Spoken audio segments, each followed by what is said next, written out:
As far as your weather for today, a high of 90 and scattered thunderstorms, rain possible as well. Saturday and Sunday, highs near 90. By the way, the feels like is going to be a lot higher. Thunderstorms and rain as well. We've got State Representative Jason Zachary, 14th District in Knoxville. He is with us. And let me ask you, Jason, you touched upon the dangers of all of the illegal aliens that have come into our country. And we all know that President Trump, we know that he struck Iran and their nuclear capabilities. And there's a lot of talk about sleeper cells here in America. Specifically, you've got the sleeper cells that are Iranian. We've got a lot of Chinese folks in this country as well. Are you concerned, knowing what you know as a state lawmaker? You are privy to a lot more information than I am, but how worried are you that there might be something that we have to deal with here in the state of Tennessee? Man, Dan, that's a good question. Worried, I'm not worried. And this is going to set this, and I'm sincere when I say this. I'm not worried about it, one, because as a believer, as a Christ follower, man, I'm just going to trust the Lord. But with that being said, I am concerned, and we have to be vigilant. I mean, this is kind of one of those things where, again, you had 10, maybe 15 million people come in, and as you said, we had Chinese nationals, Iranians. We had no idea who came in this country. Homeland Security, our Homeland Security is working very closely with Kristi Noem and her team. Our THP is coordinating with ICE to ensure that some of these areas in our state where we know there are a higher concentration of illegals, they are being looked, they are being surveilled, and I'm not telling you anything that your listeners wouldn't be able to figure out. Mm-hmm. But concerned, certainly, but I think it's just important for people, for Tennesseans, to, if they see something, they need to say something. I mean, it's because, again, our for national security, our intelligence is fantastic. Here in the state, Homeland Security does an awesome job. We passed a bill a couple of years ago that put a Homeland Security officer in over every county. We were one of the first states to do that. So we have eyes and ears really from Memphis to Mountain City paying attention to what's going on. But it's important for Tennesseans, if they see something, they need to call the TBI, they need to call THP or local law enforcement just to make people aware, and people just need to be vigilant. But I think it's certainly a concern, but it's not something I'm worried about. But again, we got to be vigilant. I got to ask, I take notes on everything, and you said something a few minutes ago, and I want to follow up on it real quick. So the process, if there is a state lawmaker who is accused of bypassing our anti-sanctuary city policies and local district attorneys like Glenn Funk won't do anything, then it goes in front of a 3-person panel to decide whether or not it should go to the Attorney General, Jonathan Skrmetti. Do I have that right? Yes or no? No, I'm sorry, Dan, if I said that. Thank you for clarifying. So the AG, they bring it to the AG. So it's brought to the AG's attention. The AG evaluates, works with the local municipality, whomever that may be, to remedy, to make sure he understands. If he determines it's a violation of state law, then that's when it goes to that 3-judge panel. So that way it's not, people can't say, well, it's just the Attorney General. It's one person looking at it. Takes it to a 3-judge panel. They evaluate that, given that, hey, yeah, absolutely, it's a violation of state law or the Constitution. That's when then he can take the step to withhold funds. And by the way, you probably said it correctly. I'm probably the one that shanked it. Real quick. So do you think that somebody will actually, because the article that I read, that some of these folks could actually spend 6 years in prison and a $3,000 fine. Do you think that, some of these folks might actually end up going to prison? No.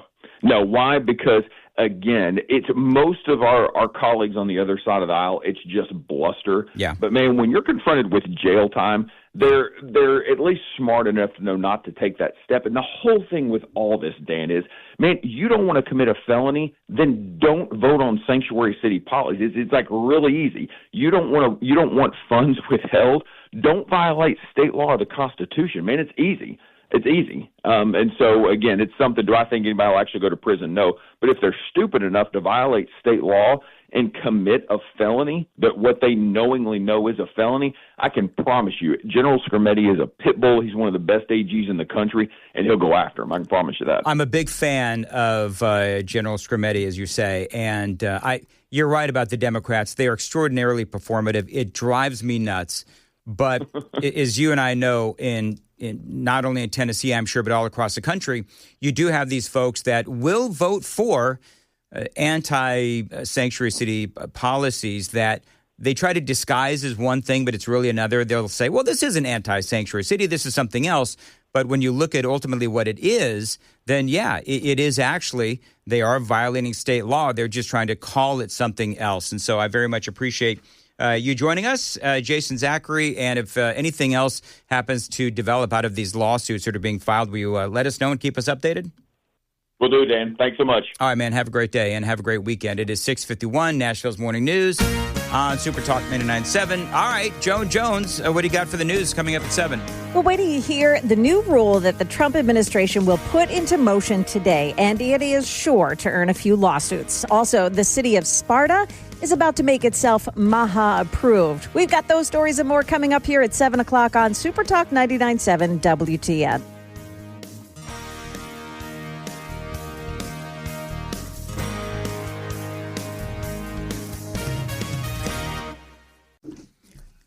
.636 on Nashville's Morning News on Super Talk 99.7 WTN. Hey, by the way, the Super Text line is open, 615-737-9986. A lot of people chiming in this morning.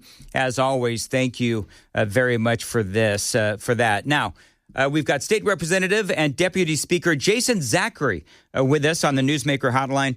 Jason, always great to have you on out of the 14th District, Knoxville.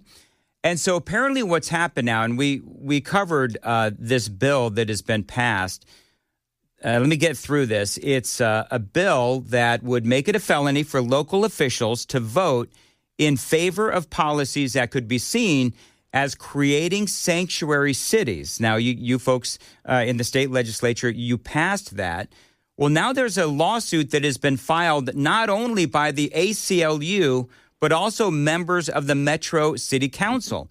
They're trying to block that. And, of course, I don't know, it's not really much of a surprise because we know the Democrats, they certainly love their sanctuary city policies. So were you surprised that this lawsuit has now been filed? No, Dan, not at all. We fully expected it. And anytime we pass something that goes directly against what Democrats push, what they value, which again is creating sanctuary cities, standing with illegal immigrants. Anytime we do something like that, we know there's going to be lawsuits, pushback, whatever it may be, because that's what they do. But it's important for the people of Tennessee to remember, back in 2018, we banned sanctuary cities. That's a settled issue in Tennessee. And so what we did is we had to take the additional step because of, frankly, what went on in Shelby County. If your listeners remember a couple of years ago, they put all these gun initiatives on the ballot. We engaged the AG. He chose not to take a step with them in Shelby County because, again, there was no ability to enforce those. There was no application of those. They simply did it to really create confusion, gaslight, and push a narrative. And so we had to take a step with the sanctuary because of the huge issue of illegal immigration, the impact it has in Tennessee and Tennesseans. We had to take the step to say, listen, in order to protect voters so there is clarity and not confusion among voters, we are going to tell you that you are not going to vote on those policies. We are lawmakers. We set the law, and you're going to abide by those laws. And so, again, this has nothing to do with free speech. They want to continue to talk, defend illegal immigrants, raise taxes, do all those things that the Democrats in Nashville want to do. Man, they knock themselves out. But what you're not going to do is you're not going to create confusion among Tennessean and voters by pushing something that would violate state law. And our AG, we've passed another law that we'll probably talk about. The AG is going to be able to go after locals when they vote directly in contradiction to state law or the Constitution. Oh, well, let's go there now because I was speaking with, I think it was Scott Sapicki a while ago, where we were watching everything that was going on with the mayor, and you've got Afton Bain in there and some of these folks on the city council as well. And the question was, and I'm going from memory, but the question was, would the Nashville district attorney go after them for violating the law because they were aiding and abetting and helping these illegal aliens evade ICE? And so the big question is, would the attorney general have to step in because the district attorney of Nashville wouldn't? And so apparently you have an update on that? We do, yeah. Again, as you mentioned, I serve as deputy speaker. So Speaker Sexton had a bill that I carried for him that passed this last year. What that legislation would do is it allows the Attorney General to go after local municipalities if they knowingly take steps to violate state law or the Constitution. And so what that means is we might go after them. People are like, what does that mean? He without getting too deep into the weeds, it's brought to his attention. He can then pursue the locals. They have the opportunity. They have 30 days to prove that that's simply not true. They didn't violate state law. If this 3-judge panel that this would go before determines that did happen, then the Attorney General can withhold funds from that entity, and those funds will continue to be withheld until that entity is not violating the state law or violating the Constitution, because this foolishness has to stop. We're not going to allow that to happen in Tennessee. We take strong stands. That's not going to happen. We create law. We make law. We're the state lawmakers. You're going to abide by those laws, or you're going to lose funds, and that's the recourse we have, and so we're going to use that, and that already passed. It's been signed, and it goes into effect July 1st.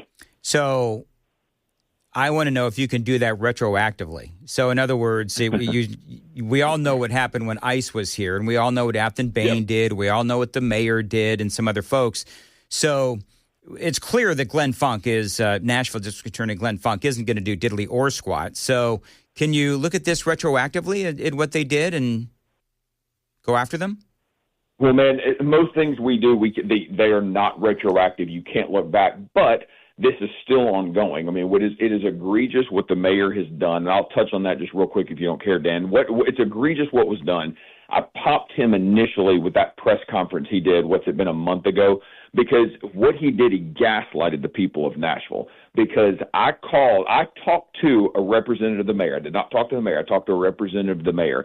And I confirmed that he never talked to anybody at the state or THP about when the raids were being done, what was the point of the raids, where the raids were being done. I mean, your listeners know this. They're smart. But, I mean, these raids were done between, I believe it was 1 a.m. and 6 a.m. They targeted the most dangerous areas of Nashville.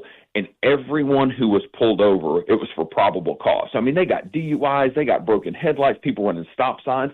But then they were able to pick up 196 illegal criminals that were here, illegals that were here. I mean, gang members. I mean, this was such great work by THP coordinating with ICE that they had the ability to do that based on the immigration reform we passed back in January during our special session, allowing ICE and THP to work together. But the mayor purposely gaslit the people of Nashville to make it sound like they were targeting moms going into Kroger. Man, they were literally going to the most dangerous areas of Nashville, and they were pulling everybody over, and they got almost 200 illegals out of our state, out of Nashville, because of those efforts. And it's egregious that the mayor and those councilmen that are filing this lawsuit, they would rather stand with illegals than stand for the people of Nashville and stand with the people of Tennessee. They're more concerned about raising your taxes 34%. Thank God I don't live there and have to deal with that. They're more concerned about that than about standing with the people in Nashville, and it's egregious.